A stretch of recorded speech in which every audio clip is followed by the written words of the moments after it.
Animes e mangás, tá, é uma coisa que todo otaku conhece muito bem, mas o que muitos não sabem é a exploração que acontece dentro dessa indústria, onde essas empresas multimilionárias passam por cima de toda e qualquer ética trabalhista, simplesmente para se manter no topo e lucrar o máximo possível. Então hoje mais uma vez eu vou buscar a verdade que geralmente fica oculta e que poucas pessoas sabem. Então se você curte esse tipo de vídeo falando mais sobre animes como Dragon Ball, One Piece ou Jujutsu Kaisen, esse vídeo foi feito especialmente para você. Então senta aí que hoje eu vim trazer a realidade que muitos otakus e fãs dessas obras não fazem ideia das coisas terríveis que acontecem por trás das editoras e suas políticas de trabalho que muitas das vezes chegam a ser abusivas. Geralmente quando falamos de animes e mangás, costumamos ter três grandes pilares dessa indústria.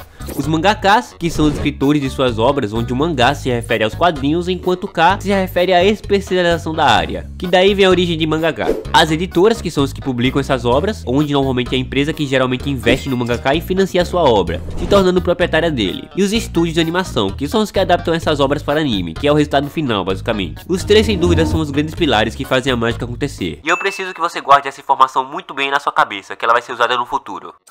Agora que todo mundo sabe como funcionam as engrenagens do sistema, está na hora de realmente falar a verdade por trás de tudo isso que vocês chamam de animação oriental.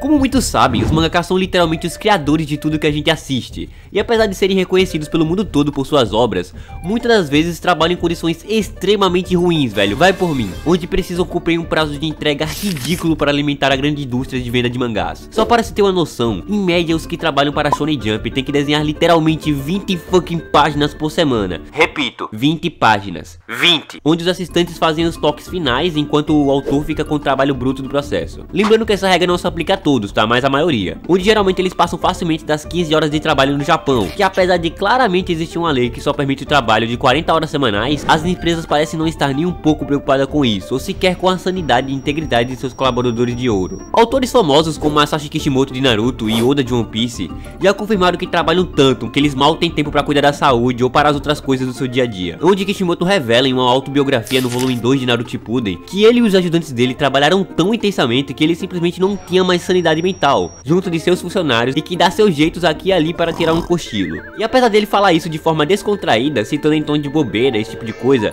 deu pra ver que não era simplesmente uma piada qualquer, e sim uma forma de mostrar como ele junto aos ajudantes tiveram que se sacrificar muitas vezes só pra conseguir entregar o produto da sua história. Então imagina só como deve ficar o psicológico de cada um deles lá nessa sala. Enquanto o Oda de One Piece já revelou várias coisas do seu cotidiano, como dormir apenas 3 a 4 horas por dia, todos os dias, sem exceção, e que passa mais de 17 horas trabalhando. Além disso ser quase humanamente impossível de se manter em longo prazo, isso faz mal para a saúde de uma forma absurda, velho, que nem a ciência sabe explicar. Só para vocês terem uma noção, uma base do quanto isso é doentio, eu trabalho de madrugada, eu trabalho a madrugada inteira, e largo tipo 6 da manhã, o que me obriga muitas das vezes, se eu quiser postar um vídeo aqui no YouTube, precisar ficar dias sem poder dormir, para sacrificar um pouco de tempo livre que eu tenho, e o meu sono, para poder trabalhar em roteiro, pesquisar, para ter argumentos relevantes, realmente e coerentes, gravar, etc, ver os erros. E esses dias, mano, eu fiz isso por 5 dias consecutivos. E acreditem em mim, ninguém sabe como tá a mente do palhaço nessas horas. Imagina pra um cara que literalmente trabalha assim a vida toda. Não é à toa que ele revelou estar com problema de saúde, tanto que ele teve que se ausentar por um tempo de sua obra. E como se não bastasse toda essa cena revoltante, muitas das vezes eles podem ser mal pagos. E sim, por incrível que pareça,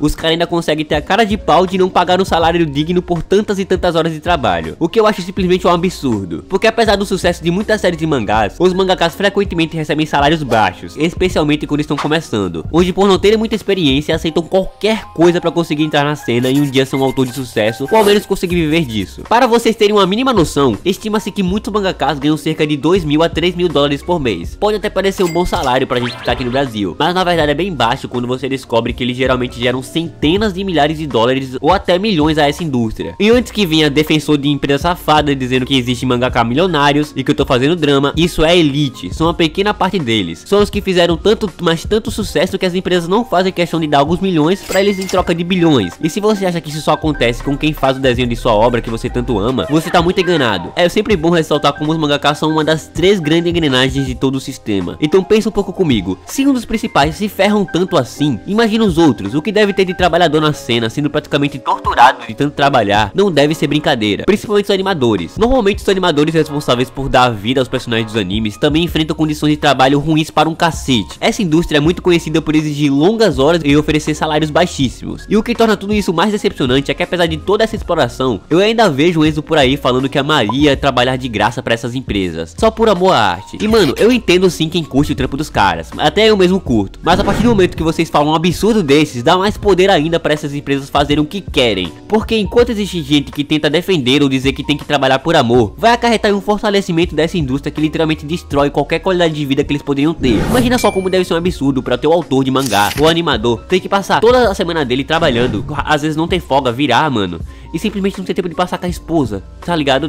Tipo, sair com a família, algo do tipo. É comum demais o animador trabalhar 12 horas por dia, e às vezes até mais. Vai por mim, eu não tô inventando. E o que me deixa mais puta ainda é que muitos realmente falam que, apesar de ser bastante exaustivo o trabalho, eles fazem por amor à arte, o que mostra mais uma vez que os caras gostam do que fazem. E isso, apesar de não vir da nossa geração atual, vem se intensificando cada vez mais com a popularização de animes pelo mundo todo. Quando falamos de animação japonesa, seria um crime eu não citar uma das empresas mais escrotas da era moderna. Se você imaginou a Mappa, você acertou. Apesar deles fazerem trabalhos insanos com animações impecáveis em um curto período de tempo, tudo exige um preço, e para o patrão, o preço vai ser com sangue de CLT. Onde, apesar dela ter animado os grandes sucessos da geração atual, como Chainsaw Man e Jujutsu Kaisen, que são referências por sua fluidez na animação, essas mesmas obras levaram à tona o quanto as condições de trabalho lá eram péssimas, onde muitos animadores, freelancers ou até funcionários mesmo da empresa alegam ter se demitido do estúdio após essas obras. E o que mais espanta é que muitos eram reconhecidos por suas grandes habilidades de animação, o que ressalta ainda mais como a Mappa conseguiu destruir o psicológico de pessoas que são acostumadas a esse tipo de trabalho e amam sua profissão. Eu vou ressaltar, não eram iniciantes, eram pessoas só acostumadas a trabalhar em projetos longos. Um exemplo muito claro que eu posso dar da geração atual é a luta da Mahoraga em Jujutsu Kaisen na segunda temporada, onde podemos ver várias cenas e frames onde os personagens estão mal desenhados e mal finalizados, para ser exato, o que mostra que os animadores não tiveram tempo nem de revisar a cena antes de postar os episódios. Agora eu vou dar alguns nomes para vocês entenderem onde eu quero chegar. Yokoyama Mitsuteru e Shinji Wada. Sabe o que os dois têm em comum? Cometeram o ato de desviver pela pressão da mídia e de seu trabalho, se é que vocês me entendem. Onde, apesar de serem autores clássicos, deixaram seu legado precocemente por não aguentar a pressão social enorme e cultural que o Japão exige de seus cidadãos. Um país onde demonstrar sentimentos ou cansaço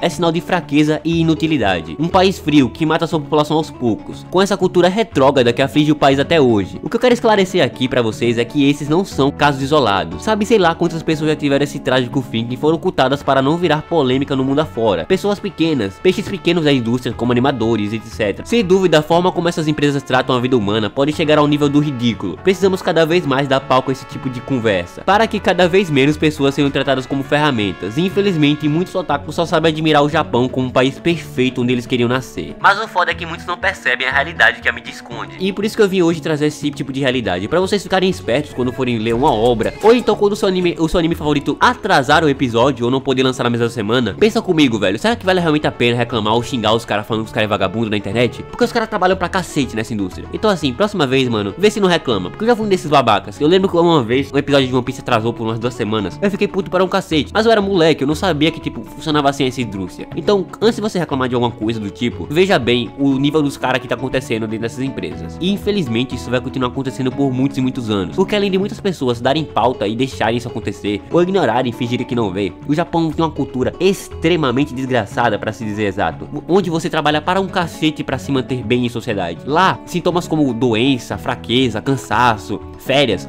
é sinal de preguiça e vagabundagem. E eles levam muito a sério esse negócio de pessoas preguiçosas. Tanto lá que muitas pessoas elas escolhem trabalhar mais porque querem, por conta da pressão social. Eles precisam trabalhar a mais, mesmo que alguém não peça, porque eles sentem que se eles saírem muito cedo da empresa ou no horário que eles têm que trabalhar, eles vão ser vagabundos e a empresa pode demitir eles a qualquer momento. Então é esse tipo de coisa que acontece em qualquer indústria do Japão. Mas eu vim dar palco logo para a indústria de mangás, que é o que eu posso citar aqui no canal. Então se você gostou desse tipo de tema, não esqueça de se inscrever no canal, deixar seu like, comentar o que você achou e dar sua opinião nos comentários. Valeu, falou!